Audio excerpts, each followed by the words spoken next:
যেভাবে লেখা আছে আমি সেভাবেই পড়ছি। প্রিয় রাসেল ভাই, আসসালামু আলাইকুম। জিজ্ঞেস করলাম না আপনি কেমন আছেন, কারণ আমি জানি সবসময় আপনি ভালোর দলে থাকেন। আর কথা না বাড়িয়ে ঘটনায় গেলাম। ঘটনাটা 2003 সালের মাঝামাঝি নীলফামারী জেলার চরের হাট নামক একটি জায়গায় ঘটে। যার সাথে ঘটনাটা ঘটে তার নাম ছিল রুদ্র। রুদ্র ভাই আমাকে যেভাবে ঘটনা বলেছেন ঠিক সেভাবে আমি গুছিয়ে লেখার চেষ্টা করছি। আমি খুব ভালো একজন ক্রিকেটার, তবে স্থানীয় পর্যায়ে। প্রায় সময়ই পাশের এলাকার ছেলেরা আমাকে ভাড়া করে নিয়ে যেত, তবে সেটা ইউনিয়নের মধ্যে। 6-8-2003 আমি তখন অষ্টম শ্রেণীতে পড়াশোনা করি। পড়াশোনায় মনোযোগ একেবারেই কম। প্রেমটা ছিল ব্যাট বলের সাথে, পড়াশোনা কখনোই করতাম না। শুধুমাত্র নামেই ছিলাম ছাত্র, বাস্তবে নয়। সারাক্ষণ ক্রিকেট খেলা নিয়ে ব্যস্ত থাকতাম। এর জন্য মা, বাবা, বড় ভাই কিছু না বললেও মেজো ভাই আমাকে অনেক শাসন করত। আমি যখন একা থাকতাম তখন সে আমাকে অনেক বেশি পেটাতো। অনেক সময় অজ্ঞান হওয়ারও নজির আছে। যা হোক, এসব কথা বলতে চাচ্ছি না, তবে একটা কথা না বললেই নয়, আমি ছিলাম অত্যন্ত সাহসী, যা এলাকার সকলেই কম বেশি অবগত ছিল। আসলে ভয় শব্দটা আমার ব্যক্তিগত ডিকশনারিতে ছিল না। একদিন রাতে আমার ঘরে হঠাৎ ঠক ঠক শব্দ। তখন 10টা। যেহেতু আমার বাসা প্রত্যন্ত এক গ্রামে, তাই বিদ্যুৎ তখন আমাদের গ্রাম পর্যন্ত পৌঁছয়নি। হ্যারিকেন ছিল আমাদের আলো পাওয়ার প্রধান উপায়। আমি হ্যারিকেনের পাওয়ার বাড়িয়ে দিলাম এবং দরজার কাছে গিয়ে দরজা খুললাম। দেখি 15 বছরের এক কিশোর আমাকে জিজ্ঞেস করছে, তুমি কি রুদ্র? আমি বললাম, জি আমি রুদ্র। সে কিশোর ছেলেটা আমাকে বলল, তুমি কি কালকে চরের হাটে ক্রিকেট খেলতে যেতে পারবে? তো আমি বললাম, অবশ্যই, ক্রিকেট যেখানে আমি সেখানে, যে কোনো উপায়ে যাব। সেই কিশোর আমাকে বলল, তাহলে কাল এসো। আগামীকাল চরের হাট মাঠে একটা নাইট ম্যাচের আয়োজন করা হয়েছে, তোমাকে আমাদের টিমে খেলতে হবে। বলে রাখা ভালো, চরের হাট অনেক বড় একটা স্কুলের মাঠ এবং সেখানে বিদ্যুৎ আছে, বেশ উন্নত একটি এলাকা। সেই চরের হাটে আছে অনেক বড় কবরস্থান এবং অনেক বড় শ্মশানও বলতে গেলে। অত্র এলাকায় রাজধানী চরের হাট, কিন্তু সেখানে কোনো বাজার বসতো না, তাই চরের হাটে রাস্তা সবসময় জনশূন্য থাকতো। আমি জিজ্ঞাসা করলাম, তোমাকে চিনলাম না। জবাবে সেই কিশোর বলল, সর্দার পাড়ায় আমার বাড়ি। কোনো এক মাধ্যমে জানতে পারলাম তুমি অনেক ভালো ক্রিকেট খেলতে পারো, সেজন্য তোমার কাছে আসলাম। তুমি খেলতে আসলে তোমাকে 50 টাকা দিব, হারলেও দেব, জিততে তো দিবই। আমি তার কাছে খেলার সময় জিজ্ঞেস করলাম। জবাবে সেই কিশোর ছেলেটা আমাকে বলল, রাত 8টায়। আমি বললাম, রাতে কিভাবে খেলবো? এর আগে কোনোদিন রাতে তো ক্রিকেট খেলিনি। রাতে খেলা হয় টিভিতে, কিন্তু গ্রামে কিভাবে সম্ভব? সে কোনো জবাব দিল না, শুধু বলল, যথাসময়ে আসার চেষ্টা করো। যাই হোক, পরের দিন সন্ধ্যায় আমি একটা সাইকেলে করে চরের হাটের দিকে যাত্রা করি। প্রায় 3 কিলোমিটার রাস্তা। আমি আমার মতো গুনগুন করে গান গাইতে গাইতে সাইকেল চালাচ্ছিলাম। হালকা কুয়াশা ছিল, মনে মনে চিন্তা করছি এই কুয়াশার রাতে কিভাবে খেলা হবে। এসব ভাবতে ভাবতে 2 কিলোমিটার রাস্তা অতিক্রম করার পর একটা পুরনো বাঁশের ব্রিজের ওপরে উঠলাম। ব্রিজের আশেপাশে তেমন কোনো বাড়িঘর নেই এবং চারিদিকে বালিতে ভরা। যেহেতু শীতের সময়, তাই পানি নেই। বর্ষাকালে অনেক বেশি পানি থাকে। ব্রিজের ওপরে দেখি আনুমানিক 50 বছরের একজন বয়স্ক মানুষ ব্রিজের মাঝখানে দাঁড়ানো। আমি সাইকেলের বেল দিলাম, কিন্তু উনি সাইড দিলেন না। বাধ্য হয়ে আমি সাইকেল দাঁড় করালাম। কিছু বলার আগে লোকটা জিজ্ঞেস করছে, চরের হাটে যাচ্ছ নিশ্চয়ই? আমি বললাম, জি আঙ্কেল। উনি বললেন, ওদিকে যেও না তুমি। চরের হাটের পাশে একটা কবর আছে, ওখানে লাশ দাফন হবে, তুমি যেও না, ওখানে কোনো খেলা হবে না। আমি ওনার কথার কোনো গুরুত্ব দিলাম না। সেই সময়ে ওনার কথার গুরুত্ব দিলে হয়তো আমার জীবনে এমন করুণ অবস্থা হতো না। তো আমি সাইকেল চালানো শুরু করলাম। কিছু দূর যাওয়ার পর আওয়াজ আসছে, এই ছেলে, তোমাকে না আমি নিষেধ করছি, কেন তুমি আমার কথা শুনতে চাচ্ছ না? আমি বলছি যেও না। আমি সাইকেল দাঁড় করালাম ওনাকে দেখার জন্য, কিন্তু ওনাকে সেখানে দেখা যাচ্ছে না, শুধু আওয়াজ আসছে, ওখানে যেও না, ওখানে যেও না। একটু ভয় পেলাম। রাস্তা জনশূন্য, শীতের রাত, মাঝারি কুয়াশা। আমি আর আগু পিছু কিছু না ভেবে সাইকেল চালিয়ে চরের হাট পৌঁছালাম। চরের হাটে গিয়ে দেখি কোনো কিছুই নেই, নেই কোনো আয়োজন। কি শুনশান নীরবতা, মাঝে মাঝে শেয়ালের ডাক। আমি বিস্মিত হলাম, তাহলে ওই লোকটার কথাটাই ঠিক ছিল। এসব ভাবতে ভাবতে সাইকেলে উঠে রওনা দেব, এমন সময় রুদ্র বলে ডাক দিল সেই কিশোর, তুমি কোথায় যাচ্ছ? আমি বললাম, কোনো খেলোয়াড় নেই, লাইট নেই, এখানে কোথায় খেলা হবে? সেই কিশোর ছেলেটা বলল, আমার সাথে এসো। এরপর আমি বললাম, তুমি আমার সাথে দুষ্টুমি করছো কেন? আমি খেলতে যেতে পারবো না। তখন ছেলেটা বড় বড় চোখ করে আমার দিকে তাকিয়ে আছে দেখলাম, আর বলছে, তোমাকে যেতেই হবে। সেই কিশোর ছেলেটা আমাকে বাধ্য করলো তার সাথে যেতে। পথিমধ্যে তাকে আমি জিজ্ঞেস করলাম আমাকে কোথায় নিয়ে যাওয়া হচ্ছে। সে কিছুই বলল না, বলল, চলো। যাওয়ার সময় রাস্তায় অনেক প্রশ্ন করলাম, কিন্তু আমার ছুড়ে দেয়া প্রশ্নের যথাযথ জবাব না দিয়ে শুধু বলছে, আমার সাথে চলো। আমি একটু চালাক, বললাম, সাইকেলটা ওখানে আছে, আমি গিয়ে একটু নিয়ে আসছি। সে আমাকে বলল, ওইখানেই থাক। আমি কোনো ক্রমেই তার কথা শুনলাম না, একটা ধমক দিলাম। কিশোর ছেলেটা বলল, ঠিক আছে, সাইকেল নিয়ে আসো। আমি তাড়াতাড়ি সাইকেলের কাছে গেলাম, ভাবলাম তাড়াতাড়ি কেটে পড়ি, সাইকেলে উঠে রওনা দেবো। এমন সময় দেখি কিশোর ছেলেটা আমার সামনে হাজির। সে জিজ্ঞাসা করছে, কোথায় যাচ্ছ? আমি বললাম, তোমার কাছে যাচ্ছি। সে বলল, মিথ্যাচার করো না, এর ফলাফল ভয়াবহ হবে, চলো আমার সাথে। ততক্ষণে বুঝতে বাকি রইল না প্যারানর্মাল কিছু ঘটতে যাচ্ছে আমার জীবনে। তবুও বুকে সাহস নিয়ে রওনা দিলাম। সেই ছেলেটাকে অনেক কথা জিজ্ঞেস করলাম, কিন্তু না, কোনো জবাব নেই। শুধু বলছে, চলো আমার সাথে চলো। কিছু দূর যাওয়ার পর হঠাৎ চোখের পলকেই সামনে একটা অভিজাত বাড়ি, এক অন্য জগৎ। আমি অবাক হলাম, এই চরেরহাটের মতো অজপাড়া গায়ে এমন বাড়ি কল্পনা করা যায় না। অনেকটা স্বপ্ন মনে হলো। গায়ে চিমটি মেরে দেখলাম ব্যথা পাচ্ছি। ভাবলাম, সত্যিই তাহলে আমি বাড়ির সামনে, এমন সুন্দর বাড়ির সামনে দাঁড়িয়ে আছি। এত সুন্দর বাড়ি তো আমি ঢাকা শহরেও দেখিনি। যাই হোক, বাড়ির ভিতরে গিয়ে তো রীতিমতো হতভম্ব। এত সুন্দর সাজসজ্জা করা রুম আমি কোনো দিনও দেখিনি। আর এভাবে কোনো রুমে সাজসজ্জা হতে পারে, এটাও আমার কল্পনার বাইরে ছিল। ছোট্ট কিশোর ছেলেটা আমাকে তার বাবার রুমে নিয়ে গেলেন এবং বাবাকে বললেন, তুমি যে একটা সাহসী ছেলেকে আনতে বলেছিলে, এই ছেলেটা অনেক সাহসী, দেখো কত সাহসী। এতক্ষণে তার চোখে মুখে কোনো ভয়ের ছাপ নেই। সে তার বাবাকে এ কথা বলে চলে গেল। সেই বয়স্ক লোকটা আমাকে বলল, শোনো, ভয়ের কিছু নেই, তোমরা মানুষ, আমরা জিন জাতি। এ কথা শুনে আমার পায়ের নিচে কোনো মাটি নেই। ভয়ে হাত পা থরথর করে কাঁপছে। আমি তোমাদের কোনো ক্ষতি করব না, তোমাকে দিয়ে একটা কাজ করাবো। অনেকদিন থেকেই একটা সাহসী ছেলে খুঁজছি। তিনি আমাকে বললেন, কিছুদিন আগে বাঁশখালী গ্রামে একটা লোক মারা গেছে, তার দাফন চরেরহাট কবরস্থানে হয়েছে। আজ রাতের 7 দিন শেষ হবে, সুতরাং আজ রাতেই তোমাকে সেই কবর থেকে সেই লাশটা তুলে আনতে হবে। এই কথা শুনেই আমি অজ্ঞান। জ্ঞান ফিরে দেখি সেই বয়স্ক লোকটা আমার সামনেই মেঝেতে। আমি কেঁদে কেঁদে বললাম, আঙ্কেল, আমাকে বাড়ি যেতে দেন, আমার মা অনেক চিন্তা করবে। উনি কোনো কথার পাত্তাই দিলেন না, উল্টো খেপে গিয়ে বললেন, লাশ তোমাকে তুলতেই হবে, চলো তাড়াতাড়ি চলো, কোনো উপায় নেই। আমাকে বললেন, দেখো ওখানে একটা জায়নামাজ আছে, ওটার উপরে দাঁড়াও। আমি বাধ্য হয়ে সেই জায়নামাজের ওপরে দাঁড়ালাম। কিছু বুঝে ওঠার আগেই আমি সেই চরেরহাটের কবরস্থানে উপস্থিত। চিন্তা করলাম পালিয়ে যাই, কিন্তু সাইকেল তো সেই বাড়িতে, যাব কিভাবে? সাইকেলের চিন্তা বাদ দিয়ে দিলাম দৌড়, পালিয়ে যাই, দৌড় দিলাম। এমন সময় একটা আওয়াজ, কই যাচ্ছিস? লাশ না তুলে দিয়ে গেলে তোকেই লাশ হতে হবে। আমি কোনো কিছু তোয়াক্কা না করে দৌড়াতে দৌড়াতে কোথায় যেন হোঁচট খেলাম এবং পড়ে গেলাম। চারিদিকে তাকিয়ে দেখি মাটি। আমি চিৎকার করলাম, কিন্তু আমার মুখ দিয়ে কোনো আওয়াজ বের হচ্ছে না। আমি ভালো করে চারিদিকে তাকিয়ে দেখি একটা কবরে শুয়ে আছি। কোথা থেকে যেন আওয়াজ আসলো, যদি তুমি কবর খনন করে লাশটা তুলে আনতে পারো তাহলে তোমাকে সম্মানের সাথে বাড়িতে যাওয়ার সুযোগ করে দেব, অন্যথায় তোমাকে কবরের মাটিতে ফেলে। আমি বললাম, আপনার কথায় রাজি। তাড়াতাড়ি আমাকে তোলেন। আওয়াজ আসলো, চেষ্টা করো, উঠে আসতে পারবে। যেই কথা সেই কাজ। আমি কবর থেকে উঠে আসলাম। চেয়ে দেখি একটা সাদা কাপড়ে মোড়ানো লাশ। আমি তাহলে এতক্ষণ এই লাশটির উপরে শুয়েছিলাম। এই দৃশ্য দেখে আমি আবারও জ্ঞান হারিয়ে ফেলি। জ্ঞান ফিরলে দেখি আমি সেই জায়গাতে রয়েছি। পুনরায় আওয়াজ আসছে, তোমাকে লাশটা তুলতে হবে, যদি না তুলতে চাও তাহলে সেই লাশের সাথে তোমাকে জীবন্ত কবর দেয়া হবে। আমি বললাম, আমাকে কি করতে হবে বলে দেন। দেখি হঠাৎ 5টা সাদা পাঞ্জাবি পরিহিত লম্বা মানুষ আমার কাছে এসে দাঁড়ালো। ওনারা বলল, আমরা যেভাবে বলবো সেভাবে কাজ করো। আমার হাতে একটা কোদাল দিয়ে বলল, এই জায়গাটা খনন করো। আমি তাদের কথা মতো খনন করছি। যদিও বা এই দুনিয়াতে আমি নেই, আমি ভাবছিলাম, তারপরও বাধ্য হয়ে খনন করছি। কবর খনন শেষ করে সেই লোকগুলি আমাকে বললেন, কবরে নেমে পড়ো, এরপর কোমরের দিকে ধরে লাশটি কাঁধে নাও। আমি বললাম, একা পারবো না। জবাবে তারা বলল, না পারলে সেই লাশের ওপর শুয়ে পড়ো। আমি বললাম, আপনারা 5টা মানুষ দাঁড়িয়ে দেখছেন।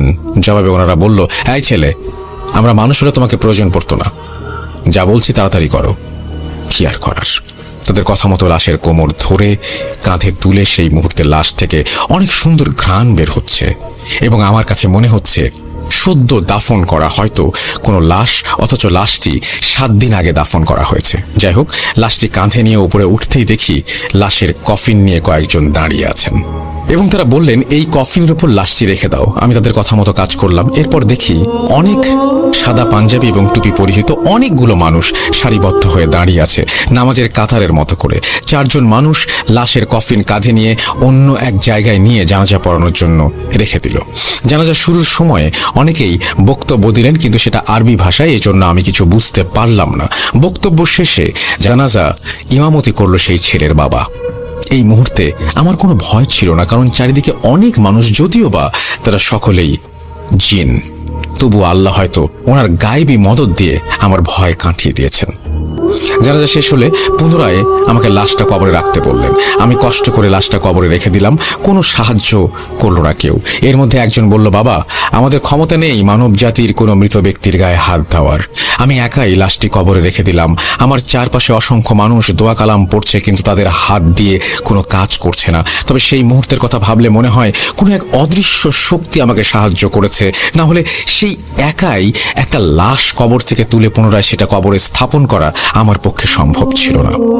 যে কাজ 5-6 জন মানুষ মিলে করে, সেটা কিভাবে একাই সম্পন্ন করলাম আমি জানি না। এই একাই মাটি চাপা দিয়ে দাফন সম্পন্ন করলাম। লাশ দাফন শেষে আমি আমার আশেপাশে যে সকল মানুষ ছিল, মুহূর্তে তারা লাপাত্তা, একটা মানুষও নেই আমার আশেপাশে। সেই মুহূর্ত থেকে আমার অনেক ভয় হচ্ছিল। ভয় আর ভয়, সেই সন্ধ্যা থেকে ভয়ই শুরু হয়েছে। ভয় পেয়ে কি লাভ, বেঁচে আছে এটাই বড় কথা। যেই কথা সেই কাজ, গায়েবী আওয়াজ, একটু সামনে যাও, তোমার সাইকেল আছে, সেটা নিয়ে বাড়িতে চলে যাও। এরপর এই ভালো কাজের প্রতিদান আল্লাহ তোমাকে দেবেন কোনো একদিন। এই কথাগুলো বলার পর আর কোনো আওয়াজ আসলো না। যাই হোক, একটু সামনে গিয়ে দেখি আমার সাইকেল একটা গাছের সাথে হেলান দিয়ে রাখা। আমি সাইকেল সামনে নিয়ে গেলাম এবং উঠে পড়লাম সাইকেলটাতে। বাড়ি যাওয়ার চিন্তা করলাম। এমন সময় পুনরায় একটা আওয়াজ আসলো, আজ রাতে তোমার সাথে যা ঘটলো কারো কাছে বলবে না। যদি কেউ জানতে পারে তুমি ক্ষতিগ্রস্ত হবে। আমি কিছুক্ষণ অপেক্ষা করলাম। কোনো আওয়াজ না আসায় আমি রওনা দিলাম। বিপজ্জনক পিছু ছাড়ছে না। ঘটনা এখানেই শেষ হতে পারত, কিন্তু সেই ব্রিজের কাছে যাওয়ার পরে সেই বয়স্ক লোকটা আমার সামনে এসে দাঁড়ায়, যিনি চরের হাটে যেতে আমাকে নিষেধ করেছিলেন। উল্টো দিকে দাঁড়িয়ে আমাকে বলছেন, তোমাকে নিষেধ করা সত্ত্বেও তুমি চরের হাট কেন গিয়েছো?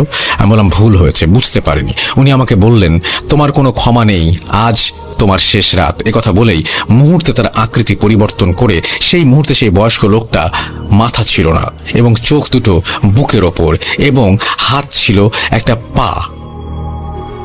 এটা দিয়ে সে বিকট চিৎকার করে আমার দিকে তেড়ে আসছে এবং বলছে, এটাই তোর শেষ রাত, মৃত্যুর জন্য প্রস্তুত হরে মানব সন্তান। এই কথাগুলো যে কি পরিমাণ ভয়াবহ ছিল তা আমি ছাড়া উপলব্ধি করার ক্ষমতা আর অন্য কারো নেই। সেই ভয়ানক কথা এবং দৃশ্য দেখে আমি অজ্ঞান হয়ে যাই এবং সেই সাথে আমার জীবনের কালো রাতের সমাপ্তি ঘটে। পরের দিন আমি আমাকে বিছানায় আবিষ্কার করি। দেখি আমার কাছে আমার মা বাবা বসে আছে এবং বাড়িতে অনেক মানুষ, অনেক দূর থেকে বড় বড় কবিরাজগণ এসেছেন। তারা আমার জ্ঞান ফেরার অপেক্ষায় আছেন। আমার বাবাকে এবং আমার মাকে কবিরাজগণ বলেছিলেন তার জ্ঞান ফেরার পর কোনো কিছু জিজ্ঞেস না করতে। যাই হোক, যেই কথা সেই কাজ। মা বাবা আমাকে কোনো কিছু জিজ্ঞেস না করে সরাসরি কবিরাজদের জ্ঞান ফেরার বিষয়টি জানলেন। 4 জন কবিরাজ আমার কাছে এসে জিজ্ঞেস করলো আমি ব্রিজের ওপর কিভাবে গেলাম। আমি কবিরাজগণকে সবকিছু খুলে বললাম। তারা একথা শুনে হতভম্ব হয়ে গেল। আমি বললাম, এসব কাজ কিভাবে করতে সক্ষম হলাম? মাত্র 14 বছরের একটা কিশোরকে এত কিছু কিভাবে সম্ভব হলো? যাই হোক, তখন কবিরাজগণ একটা ঘটনার কারণ উদ্ঘাটন করার সিদ্ধান্ত গ্রহণ করলেন। তুলারাশির কাউকে নিয়ে আসতে বললেন। অনেক খোঁজাখুঁজির পর একটা 25 বছরের যুবকের সন্ধান পাওয়া গেল। তার ওপরেই কবিরাজগণ জিন ভর করানোর সিদ্ধান্ত গ্রহণ করলেন এবং অনেক মন্ত্র পাঠ করে সেই যুবকের গায়ে জিন ভর করালেন। কবিরাজগণ যখন নিশ্চিত হলেন তিনি জিন হাজির করতে পেরেছেন, সেই জিনের কাছে জানতে চাইলেন এই ছেলের সাথে কেন এসব ঘটনা ঘটলো। প্রথমে কিছু বলতে চাচ্ছিল না। কবিরাজগণ জানতে চাইলেন তুমি কেন বলতে চাচ্ছ না। জবাবে জিনটি বলল, তারা অনেক শক্তিশালী, আমি যদি বলে দেই তাহলে আমার ক্ষতি হবে।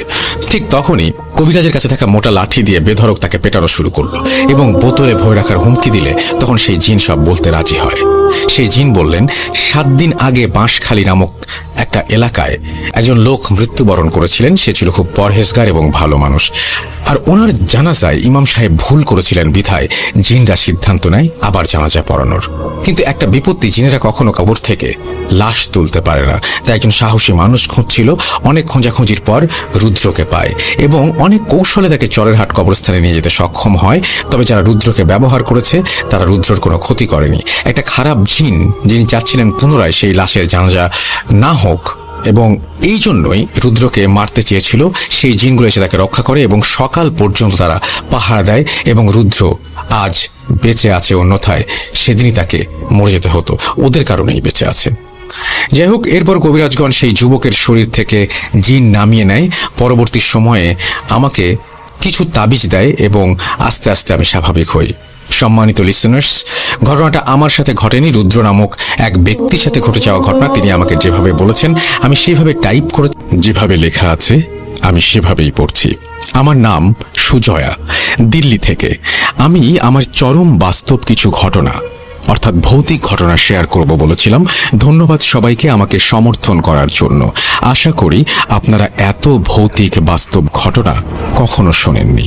পার্ট 1, ঘটনা 1 শুরু করছি। এটি আমার মায়ের জীবনের কাহিনী। আমার মায়ের বর্তমান বয়স 60। তার যখন 22 বছর বয়স, তখন মুর্শিদাবাদের একজনের সাথে পত্র মিতালি মারফত কথা হতো। তার নাম ছিল হেমন্ত। তারা 4 ভাই, কোনো বোন ছিল না। তাই হেমন্ত মামা আমার মাকে পত্র মিতালি সূত্রে বোন পাতিয়েছিল। তাদের ও তাদের মায়ের খুব ইচ্ছে ছিল আমার মাকে একটিবার চোখে দেখার, কিন্তু আমার দাদুর কড়া শাসনে মা একলা আলিপুর দুয়ার থেকে মুর্শিদাবাদ যেতে পারেননি। তাই পত্র মারফত কথা চলতো, কিন্তু মাকে দেখার জন্যই ওই হেমন্ত মামার মা অধীর অপেক্ষায় ছিলেন। মনে মনে উনি যেন মাকেই নিজের মেয়ে ভাবতেন। যাই হোক, 2 বছর পর আমার মায়ের বিয়ে হয়ে যায়। হেমন্ত মামার মা কেন জানি না মাকে খুব দেখতে চাইতেন। তার জন্য সোনার কানের দুলও তৈরি করেছিলেন যে বিয়ের পর গেলে দেবেন। যাই হোক, মায়ের কখনো যাওয়া হয়নি। এরপর আমি হলাম। আমার যখন বয়স 2 মাস, তখন আমার মায়ের মামাতো দাদা মুর্শিদাবাদে ট্রান্সফার হন ও মাকে নিমন্ত্রণ করেন। আমার বাবা যেহেতু ভারতীয় নৌবাহিনীতে ক্যাপ্টেন ছিলেন, সে সময় উনি যুদ্ধজাহাজ বিক্রমাদিত্যতে শ্রীলঙ্কা বর্ডারে ছিলেন। মা আমাকে নিয়ে ওই মামার বাড়িতে যান। তখন ওই হেমন্ত মামাদের বাড়ি বেশি দূর ছিল না বলে উনি সেখানেও গিয়েছিলেন। গিয়ে জানতে পারেন যে 15 দিন আগেই ওই দিদার মৃত্যু হয়েছে এবং মরবার আগের মুহূর্তে তিনি সাথী মানে আমার মাকে দেখতে চেয়েছিলেন। আমার মা এটা শুনে খুব কান্নাকাটি করেন। তো যাই হোক, হেমন্ত মামার বাবা মাকে অনুরোধ করেন কিছুদিন থেকে যেতে। মা 3 দিন থাকতে রাজি হন। প্রথম রাত্রে একটা বিরাট ঘটনা ঘটে যায়। মাঝরাতে মা হঠাৎ শুনতে পান যে পাশের ঘরে বাসনপত্র কে যেন মাটিতে আছড়ে ফেলছে। বলে রাখি, ওই হেমন্ত মামারা 4 ভাই একটা বড় ঘরে ঘুমাতেন। ওনাদের বাবা ওই দিদার ঘরে ঘুমাতেন, আর আমাকে ও মাকে বাড়িতেই নতুন একটি ঘরে থাকার ব্যবস্থা করে দিয়েছিলেন। তাই সাথেই রান্নাঘর লাগোয়া। আমার মা ছিলেন অসীম সাহসী ও তেজি মহিলা, কারণ শ্রীকৃষ্ণের মতো উনিও অষ্টম গর্ভ। তাই উনি কাউকে ডাকেননি, চুপ করে আমাকে বুকে নিয়ে শুয়েছিলেন। রান্নাঘরে অসম্ভব আওয়াজ শুনেও উনি চুপ করেছিলেন। হঠাৎ ওই রাতেই মায়ের বাথরুমে যাবার প্রয়োজন পড়ে, তো আমাকে মশারির ভেতর রেখে একাই টয়লেটে যান। পুরনো বাড়ি হিসেবে কলতলা থেকে জল নিয়ে যেতে হতো। মা যেই মুহূর্তে দরজা থেকে বেরিয়ে উঠোনে নামেন, সেই মুহূর্ত থেকে কে যেন তাকে অনুসরণ করতে থাকে। মা স্পষ্ট দেখতে পান যে লাল পেড়ে শাড়ি পরা মহিলা, কিন্তু খুব আবছা। মা কলতলা থেকে জল তুলছেন, সে যেন মাকে স্পর্শ করতে চাইছে কিন্তু পারছে না। সে মায়ের শরীর ঘেঁষে দাঁড়িয়ে আছে, মায়ের দিকে তাকিয়ে আছে, মাকে ধরতে চাইছে কিন্তু পারছে না। মা টয়লেটে যাওয়া থেকে বেরোনো অবধি সেই একই ঘটনা। যতক্ষণ মা বাইরে ছিলেন ততক্ষণ সেই ছায়ামূর্তি যেন তাকে প্রবলভাবে স্পর্শ করার চেষ্টা করছিল। গলার কাছে ধরতে আসছিল কিন্তু পারেনি। দরজা অবধি এসেছিল কিন্তু আপ্রাণ চেষ্টা চালাচ্ছিল। পরদিন মা হেমন্ত মামাকে ঘটনাটা বলেছিলেন। উনি খুব বকা দিয়েছিলেন ওনাকে না ডেকে একলা যাওয়ার জন্য। উনি কেঁদেছিলেন খুব, যে হয়তো হেমন্ত মামার মা আমার মাকে দেখার প্রবল বাসনা নিয়ে মরেছিল, তাই মৃত্যুর পর চেয়েছিলেন মাকে কাছে নিতে। মা পরদিন ওখান থেকে চলে এসেছিলেন। ঘটনা 2। আমার বাবার আদি বাড়ি বর্ধমান। আমার বয়স যখন 4 বছর তখন ওখানে ঘুরতে গিয়েছিলাম।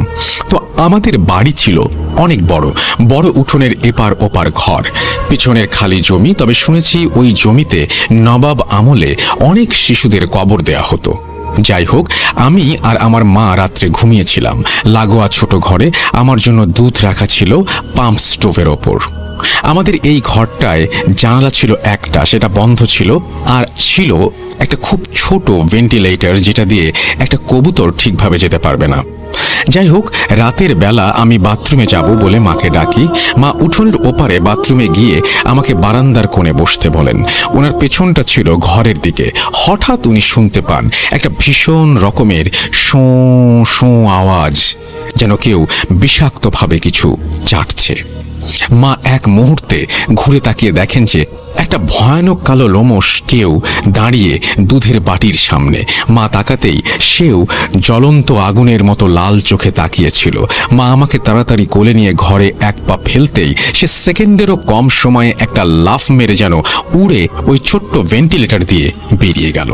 মা আমাকে মশারির ভেতর ঢুকিয়ে যেই না বলছেন, তুমি ভয় পেও না, আমি ঠাকুমাকে এখনই ডেকে আসছি, অমনি ওই পেছনের জমি থেকে যেন একটা বিভৎস গলা ভেঙচি কেটে উঠেছিল। মানে বুক কাঁপানো আও আও করে ভেঙচি কাটার আওয়াজ। সেটা আমি আজ 27 বছর পরেও ভুলতে পারিনি। আমি আজও কেঁপে উঠি মনে পড়লে সেই ছায়ামূর্তি আর সেই ভেঙচির আওয়াজ। যাই হোক, আমার অসীম সাহসী মা সেই অন্ধকারে উঠোন পেরিয়ে ঠাকুমা, দাদু, কাকুদের ডেকে আনেন। আর একটা কথা, যেহেতু আমরা ওই ঘরে থাকতাম না, কোনো ঠাকুর বা পুজো পাঠ ওই ঘরে হয়নি। যাই হোক, পরদিন ভোরবেলা আমার দাদু গিয়ে এক মুসলমান বৃদ্ধকে ডেকে আনেন। উনি এসে পুরো বাড়ি ঘুরে জানান যে একটা ভয়ানক কিছু আছে। উনি ছোট একটা সাদা কাগজে আরবি বা উর্দুতে কিছু একটা লিখে কাঁঠালের আঠা দিয়ে ঘরের দুয়ারে আটকে দিয়েছিলেন। উনি কোনো টাকা নেননি এর জন্য, ওনার গুরুর মানা আছে। সেদিনের পর থেকে আর কিছু হয়নি। তারপর ঠাকুমা ওই ঘরে ঠাকুর রাখতেন। ঘটনা 3।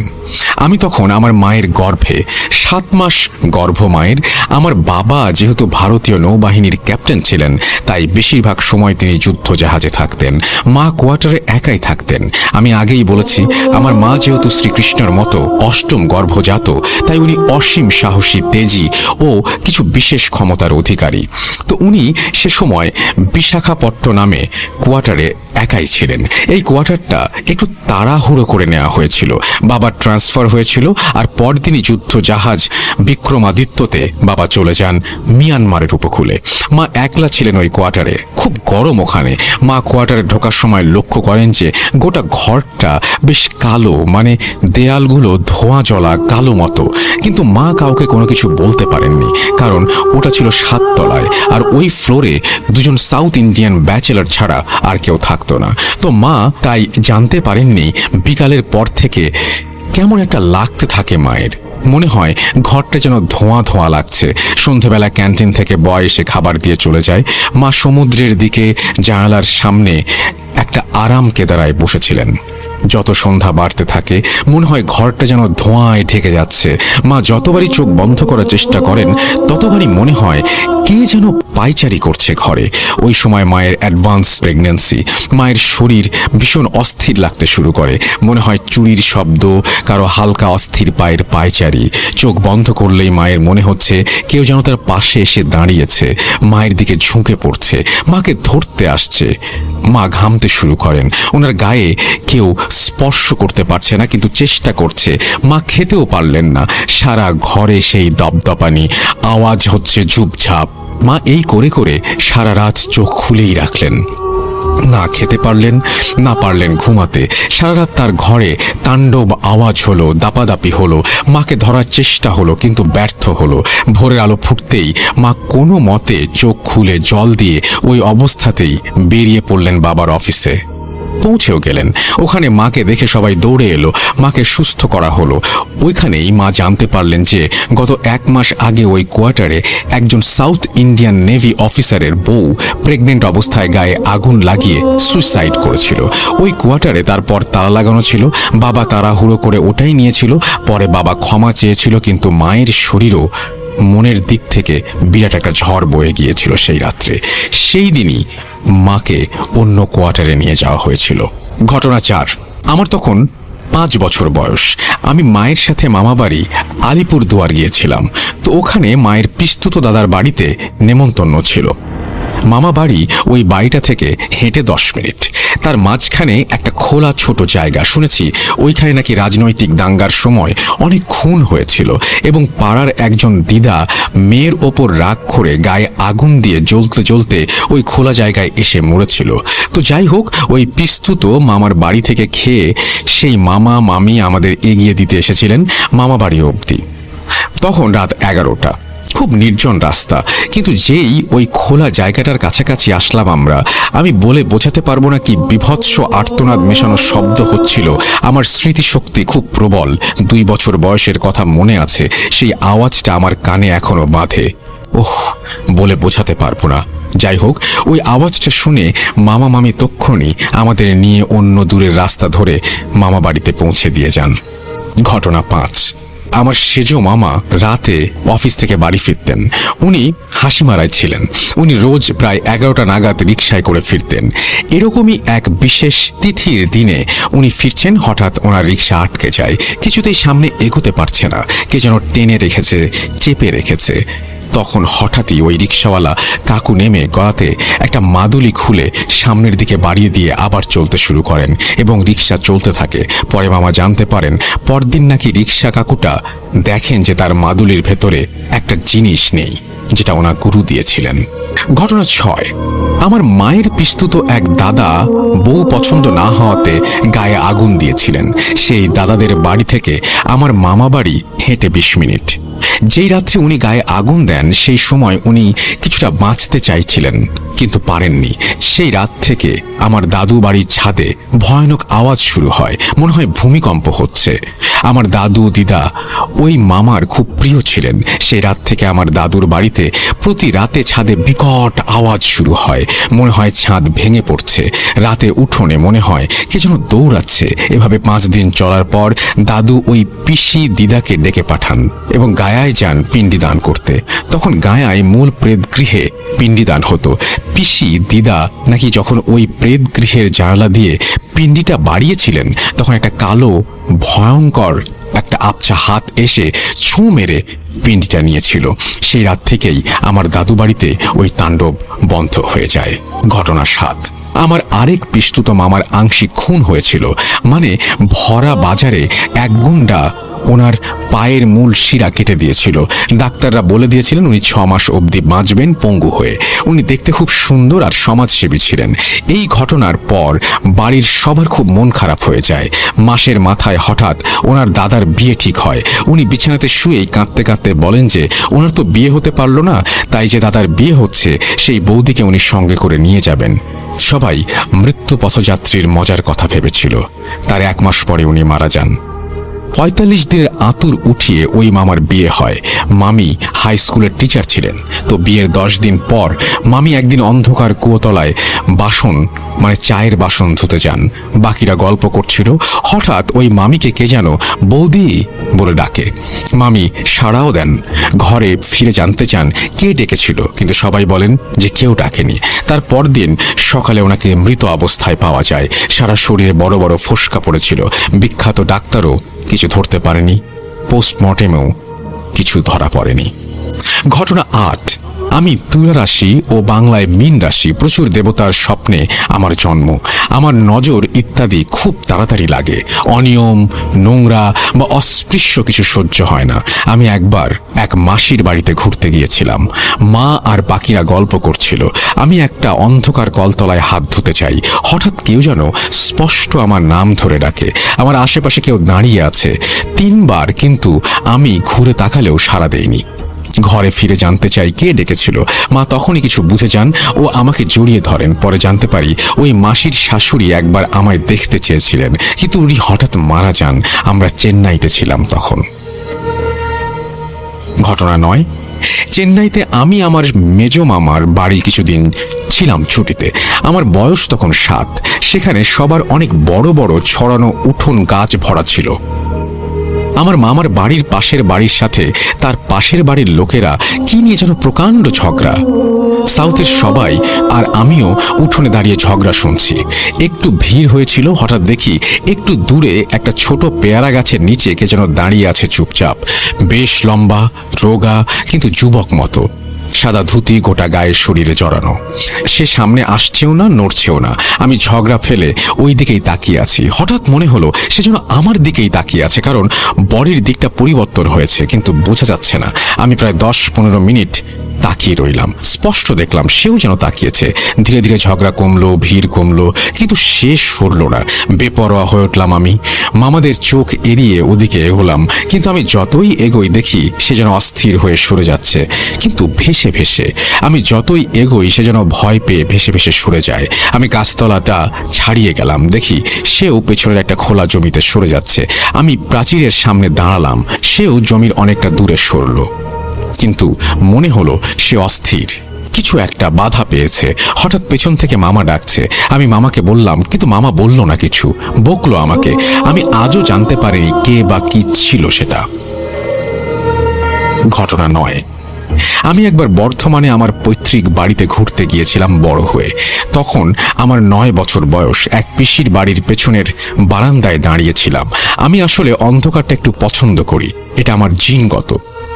যাই হোক, বারান্দায় দাঁড়িয়েছি, হঠাৎ দেখছি সামনের একটা বাগান থেকে জীবন কাকু দাঁড়িয়ে, লুঙ্গি আর পাঞ্জাবি পরা, যেটা উনি খুব পরেন। আমাকে ডাকছেন মনে হলো। আমি চোখ বন্ধ করে চোখ খুললাম, কেউ নেই। আবার এক মুহূর্ত পরেই দেখলাম জীবন কাকুকে, কিন্তু একটু সরে গেছেন উনি সাইডে, সেই ভাবেই ডাকছেন। আমি বারান্দা থেকে নামতে যাব, মায়ের আবছা গলার আওয়াজ পেলাম। আমি পিছিয়ে এলাম, দেখলাম কেউ নেই সামনে। আমি দৌড়ে সামনের দরজা দিয়ে জীবন কাকুদের বাড়িতে গিয়ে দেখি উনি ছাত্র পড়াচ্ছেন। আমি আর ভাবতে পারিনি। আমি আজও জানি না কি হয়েছিল ওটা। ঘটনা 10। আমি আর আমার মা দিল্লির কোর্টে একটা কাজে গিয়েছিলাম। তখন ছুটি চলছিল, মনেই ছিল না কিছু অ্যাডভোকেট তাদের চেম্বার খুলতেন। তো আমরা আলোচনার জন্য একজনকে জিজ্ঞেস করি। উনি একটু দূরে ছিলেন, অপেক্ষা করতে বললেন। আমরা 5 তলায় দাঁড়িয়ে আছি, অনেক বন্ধ চেম্বার ওখানে। আমরা একটা বন্ধ চেম্বারের সামনে দাঁড়িয়েছি, নির্জন, লোক প্রায় নেই। হঠাৎ আমি দেখছি সামনের বন্ধ চেম্বারের দরজাটা যেন ভয়ানকভাবে কেউ ভেতর থেকে টানছে, ধাক্কাচ্ছে। বাইরের দরজাটা ভীষণ নড়ছে।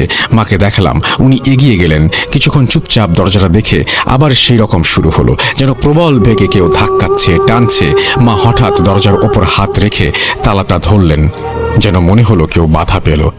মা দাঁড়িয়ে রইলেন। হঠাৎ আমাদের ওই অ্যাডভোকেট পেছন থেকে ডাকলেন। পরে জানতে পারি ওই চেম্বারে একজন সিনিয়র অ্যাডভোকেট হার্ট অ্যাটাকে মারা যান। উনি ভেতরে কাজ করছিলেন, ওনার একজন ক্লায়েন্ট ওনাকে মৃত অবস্থায় পান। সর্বশেষ ঘটনা, আমি তখন লেখাটা বুঝতে পারি, আমি তখন ভাড়া থাকি, কোনো একটা জায়গার কথা বলছেন তিনি, আমি না হয় নাই বললাম সেটা। এবং তারপরে তিনি বলছেন যে বাড়ি থেকে ইউনিভার্সিটিতে অনেকটা দূর। তো একদিন রাত হয়েছিল সেমিনার থেকে ফিরতে, সেখানে থাকতাম, সেটা একটু ভেতর দিকে, লোক কম। আমি বাস থেকে নেমে হেঁটে আসছিলাম অনেকটা। হঠাৎ এসে দেখি বাড়ির রাস্তাটা নেই। আমার এই পাড়াটা খুব গোছানো, কিন্তু একটু সেকেলে। কিন্তু সেই রাস্তাটায় দেখলাম আধুনিক এবং আওয়াজ হচ্ছে খুব। তখন রাত 12টা। আমি পিছিয়ে এসে আবার একই দিকে হাঁটলাম, কিন্তু এবার দেখি রাস্তাটা নেই, চারিদিকে শুনশান, পুরনো লেন। হঠাৎ মনে হলো কেউ বা কারা যেন আমাকে ঘিরে ধরেছে। আমি ঘামছি, কিন্তু ভয় পাবো না ঠিক করেছি। মনে হলো একটা অদৃশ্য ভিড় আমাকে ঘিরে ধরেছে। আমি ভোঁ ভোঁ একটা আওয়াজ পাচ্ছি, কিন্তু দমটা চাপা লাগছে। আমি বুঝতে পারছি আমি এগোতে চাইছি, ভিড়টা বিরক্ত হচ্ছে, তারা চাইছে না আমি যাই। আমি দেখতে পাচ্ছি তাদের, কিন্তু বুঝতে পারছি না। আমাকে তারা চেপে ধরতে চাইছে, কিন্তু পারছে না। আমাকে ঘিরে ক্রমে আমি চিৎকার করতে চাইছি, কিন্তু পারছি না। আমি হঠাৎ মাকে ডাকলাম মনে মনে, জানি না কতক্ষণ ডাকলাম। হঠাৎ চোখ খুলে দেখি আমি আমার বাড়ির আগে আপেল গাছের নিচে দাঁড়িয়ে আছি। আমি এক দৌড়ে আমার বাড়ির দরজায় পৌঁছে কলিং বেল বাজালাম। মা আমাকে দেখেই চমকে উঠলেন, আমাকে পাগলের মতো লাগছিল। এরপর থেকে মা আমাকে বাস স্টপে নিয়ে যেতেন রোজ, সেখানে একটা পার্কে অপেক্ষা করতেন। আর ছোট কয়েকটি ঘটনা আছে আমার এই জীবনের। এই বাস্তব তিক্ত ভৌতিক কাহিনী কেমন লাগলো আপনাদের আমাকে জানাবেন। সবাই ভালো থাকবেন, অগ্রিম ধন্যবাদ সবাইকে। আমাকে জানাবেন আপনাদের কিরকম লেগেছে। আসসালামু আলাইকুম রাসেল ভাইয়া। তো আজকে আমি একটা গল্প বা ঘটনা বলছি। তো ঘটনাটা হচ্ছে 1990 সালের দিকে। তখন আমার আম্মার নতুন বিয়ে হয়েছে। আমার দাদি ছিলেন খুবই অসুস্থ, আমার আব্বু বিদেশে ছিলেন এবং চাচারা ছিলেন অনেক ছোট আর কি, ছোট ছোট ছিলেন। কেউ মাদ্রাসায় থাকতেন, কেউ কারো বাসায় থেকে পড়াতেন, তার বিনিময়ে ঘুমাতেন, মানে এরকম আর কি। বাসা খুবই খালি ছিল, দাদা বাড়ি ছিল পুরোই ফাঁকা। তো আমার আম্মা দাদির সাথে একজন চাচি থাকতেন। এই চাচির কিছু বদ অভ্যাস ছিল, যেমন তিনি দুপুরবেলা চুল খোলা রেখে তরকারি তুলতে, আমাদের গ্রামে একটা জায়গা আছে ক্ষেতের মতো, বিশাল বড় ক্ষেত, সেখানে তরকারি তুলতে যেতেন। উনাকে অনেকবার নিষেধ করা হয়েছে, উনি কারো কথাই শুনতেন না। তো এই চাচির হাজবেন্ড যে ছিল সে আমাদের জমি দেখাশোনা করতো, বর্গা যেটা বলে আর কি, ওই টাইপের কিছু একটা। তো অনেক আগের ঘটনা, আমি আসলে শুনে শুনে আমার ফুপুদের থেকে শুনেছি, আম্মু আমার দাদি সবার থেকে শুনে শুনে এই উনার সম্পর্কে একটা ঘটনা আমি পেয়েছি আমাদের বাড়িতেই, দাদা বাড়িতেই ঘটা। খুবই সত্যি একটা ঘটনা, মানে একদম সবাই স্বীকার করেছে, সবাই বলেছে যে আমরা দেখেছি। তো ঘটনাটা এরকম, একদিন এটা ছিল রমজান মাসেই ছিল, শীত ছিল তখন, খুব বেশি শীত না, মানে হালকা পাতলা শীত ছিল। তো আমার দাদি, আম্মা এবং এই চাচি একসাথেই ঘুমাতেন। চাচি নিচে ঘুমাতেন, আমার আম্মু আর দাদি উপরে ঘুমাতেন। একদিন তাহাজ্জুদের নামাজ সবাই একসাথে পড়তেন, খুব রেগুলারলি পড়তেন, তাহাজ্জুদ ফজর কিছুই বাদ দিতেন না। তো একদিন তাহাজ্জুদের সময় আমার আম্মু আর দাদি ঘুমেছিলেন।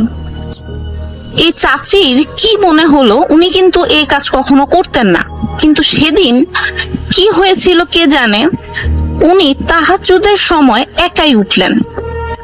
উঠে একটা কুপি নিয়ে অনেক দূরে, মানে অনেক দূরে না, মানে কাছেই, কিন্তু আমার কাছে দূরে মনে হয়েছে ওই পুকুর ঘাটটা, ওখানে গেলেন একাই।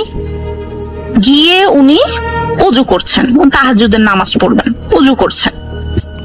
তো এমন সময় উনি উনার ভাষ্য মতে, উনার থেকে আমি যেটা শুনতে পেয়েছি, উনি নিজে বলেছেন যে আমি যখন ওযু করছিলাম আমি দেখতে পেলাম ঠিক আমার মতোই একটা মেয়ে পুকুরের অপর প্রান্তে দাঁড়িয়ে আছে, একদম আমার মতো শাড়ি, হাতে একটা কুপি, হ্যাঁ একদম আমার মতোই একটা কুপি হাতে একদম দাঁড়িয়ে আছে এবং মিট মিট করে হাসছে।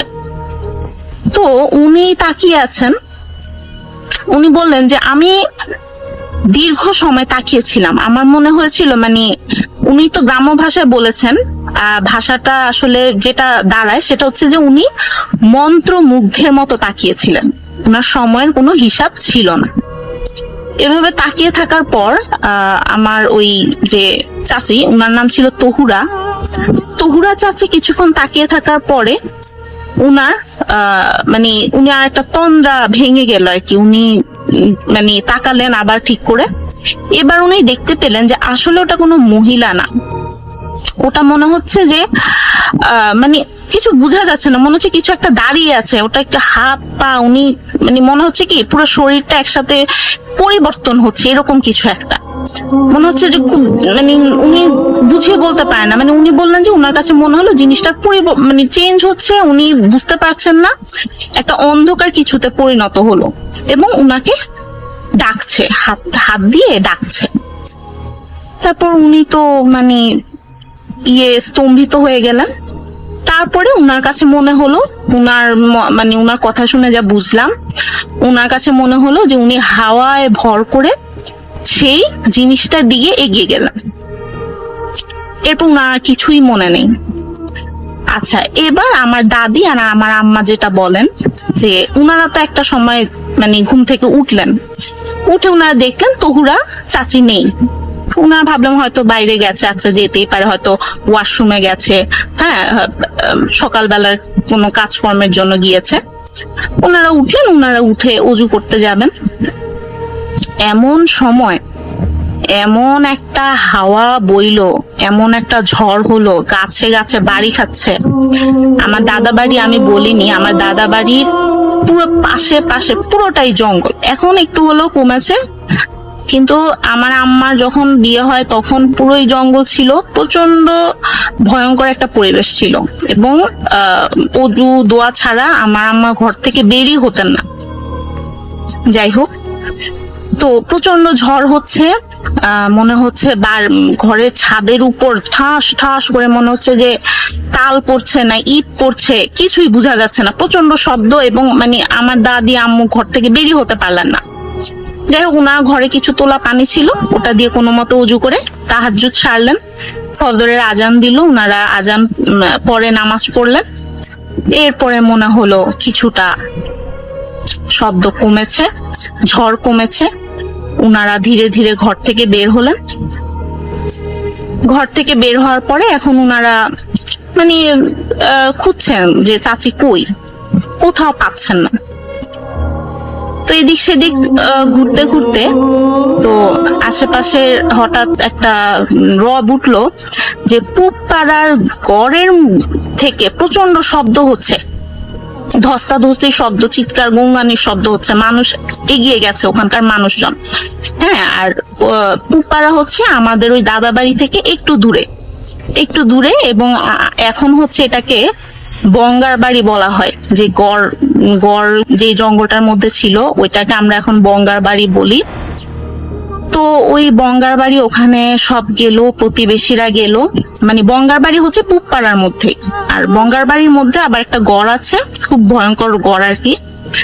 তো যাই হোক, সবাই আগালেন, এগিয়ে বঙ্গার বাড়িতে গেলেন। গিয়ে তো খুঁজছেন যে কোথা থেকে শব্দটা হচ্ছে। প্রচন্ড আর্তনা মানে গুনগানি সাউন্ড হচ্ছে। আমার ছোট চাচা, আমার আম্মু, দাদি, প্রতিবেশী সবাই এগোলেন।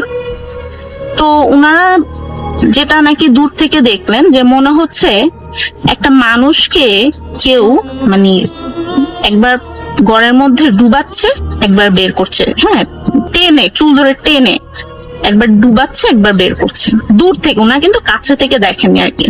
হ্যাঁ, মনে হচ্ছে গায়েবী কিছু, ওনারা ওইটাকে মানে কিছু একটাকে ডুবাচ্ছে, উঠাচ্ছে।